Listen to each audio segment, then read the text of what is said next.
anyone who plays Splatoon knows that there's a lot of lore to this game. I mean, Nintendo literally made a whole new language called Inklinese for Splatoon. Today we're going to dive deep into the lore of Splatoon and learn together the true story behind this beloved franchise. And thank you guys for coming back to watch my new videos. Right now, we have 63 subscribers.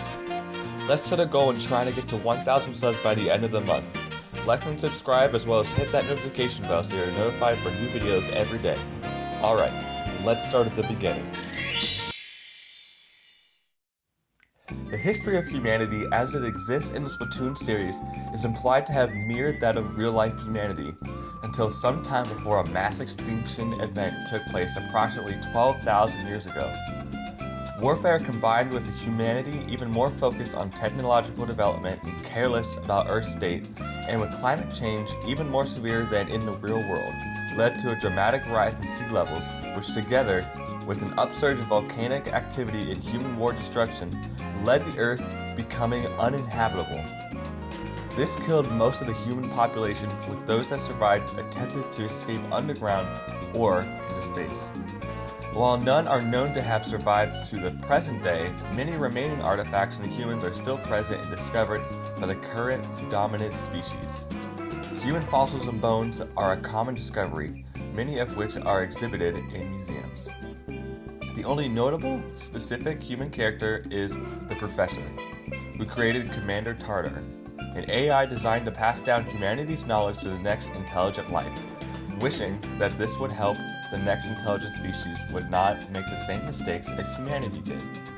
In the end, the artificial intelligence reprogrammed itself to recreate life to its specifications after deeming Inkling and Octarian society unworthy of its knowledge. Inklings are an evolved species of squid that came to be after rising sea levels destroyed humanity.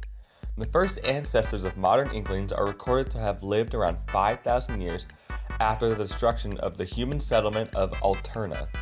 Alterna inhabitants unintentionally accelerated the evolution of squids and other species of marine life, after psychoreactive liquid crystals infused with lingering human thoughts and feelings leaked into the ocean surrounding the settlement. Octolings pertain to be an evolved species of octopus that came to be after rising levels destroyed humanity. The long-abandoned human settlement of Alterna is the birthplace of the species. After psychoreactive liquid crystals infused with lingering human thoughts, feelings, leaked into the ocean surrounding the settlement, unintentionally accelerating the evolution of octopuses and other species of marine life. Pretty similar, right?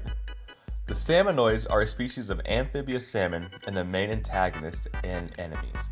I'm assuming that they kind of had the same thing happen to them as the Inklings and Octolings. Now, why does this all matter? These are the main species of all of the heroes and villains of the Splatoon franchise. Now, we need to talk about who are the main characters. Callie, Marie, Pearl, Marina, Shiver, Fry, Big Man, Captain Cuttlefish, DJ Octavio, and Mr. Grizz. These are the main characters of the Splatoon franchise, and to know how all of these characters connect, we need to go all the way back to 2014 when Splatoon started. The Great Turf War was a long and vigorous war fought between the Octarians and the Inklings over control of the surface a century ago. When the rising sea levels forced the two species to fight for survival, after rising sea levels wiped out humanity and the last stronghold in Alterna perished, the multiple marine species resided in the waters of underground settlements began to evolve into land-dwelling creatures in just a couple thousand years, due to the liquid crystal properties and other pollution in Alterna's waters. The most notable evolved species were the Inklings and Octarians, which evolved respectively from squids and octopuses and spread around the world after Alterna's exodus. Both species lived in peace, maintaining relations and progressing as a civilization for thousands of years until around 100 years before the events of Splatoon, the sea level began to rise again. Because neither species could now live in water, they were forced to battle over the remaining land, beginning the Great Turf War. The battles of the Great Turf War ended in victory for the Octarian forces, the first battles. The diligent Octarians easily dominated the Inklings and were unable to wake up early enough in the morning to defend themselves. Heralded by loud explosions, the great Octo weapons quickly stormed the Inklings' central stronghold. Months passed, and victory for the Octarians seemed all but certain, but due to a plug being carelessly pulled from its socket, their hopes were dashed. Eventually, the Inklings won the war and forced the Octarians underground.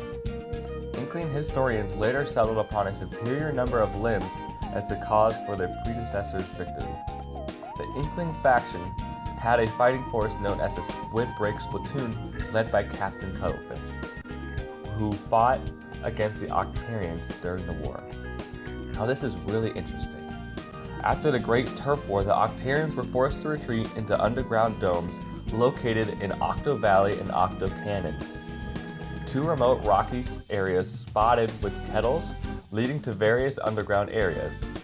Inklings soon took over most of the remaining land, participating in a sport called Turf War. Inspired by the previous war, the underground domes are said to be running out of energy, which prompted the Octarians to steal the Zapfish. Octo Valley, also known as Hero Mode, is a single-player mode in Splatoon. It involves the player donning a hero suit and venturing into the location where the Octarians dwell to rescue Inkopolis' stolen Great Zapfish and defeat the Octarian menace. After the Great Zapfish, Inkopolis' primary power supply is stolen, Captain Cuttlefish employs a Splatoon of Inklings to travel to the Octarian secret underground base and retrieve it. Players assume the role of Agent 3 of the new Squid Break Splatoon and traverse the treacherous landscape of Octo Valley in order to claim various lost Zapfish, sunken scrolls, and power eggs. Pretty straightforward, right? Well, it is. The Great Zapfish is a creature that can power entire cities. There are at least two known Zapfish, one that powers Inkopolis and one that powers Splatsville.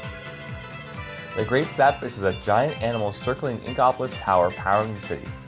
According to the first sunken scroll, the Great Zapfish is 100 years old, having been born shortly after the end of the Great Turf War, and powers the entirety of Inkopolis.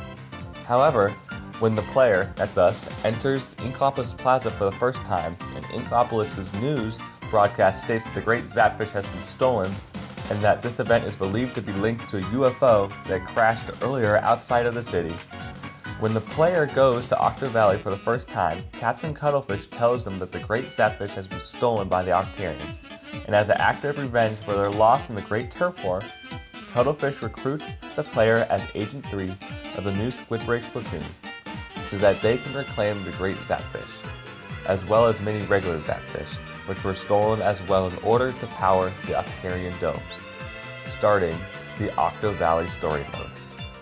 After collecting all regular Zapfish and entering the final mission, the player finds the Great Zapfish in possession of DJ Octavio, leader of the Octarians, who baits the player into approaching it before sucking it up into the Great Octo weapon, the Octobot. After the player defeats Octavio, the Great Zapfish is saved and can be seen resting on Inkopolis Tower afterwards. The Octarians steal the Great Zapfish at the beginning of every Splatoon game so far. Who knows, maybe it will be different for Splatoon 4. Thank you guys for watching. If you guys liked this video, please like and subscribe. And as always, I hope you enjoyed. Peace.